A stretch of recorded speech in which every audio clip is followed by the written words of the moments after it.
নমস্কার সবাইকে। আজকে আমি রান্না করব টক ডাল। টক ডালের জন্য মটর ডাল নিয়েছি, ধুয়ে মটর ডালটা দিয়ে দেব। প্রেশার নুন দিয়ে দেবো, লঙ্কা,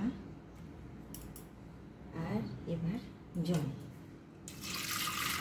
ডালটাকে এই গরমে একটু টক রাখা ভালো, তাই টক ডাল রান্না করব। এটাকে আলাদা সেদ্ধ বসালাম। দেখুন বন্ধুরা, ডালটা সিটি হয়ে গেছে। মটর ডাল 7-8টা মতন সিটি লাগে।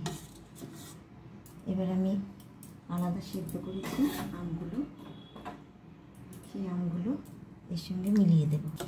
আমি জানি সবাই এই ডালও অনেক রান্না করে, সবাই পারে, তবু আমি আজকে এটাই রান্না করেছি, এটাই আপনাদের সঙ্গে শেয়ার করি। শুকনো লঙ্কা ফোড়ন,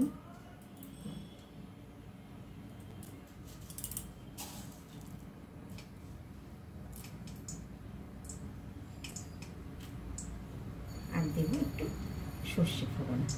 এই যে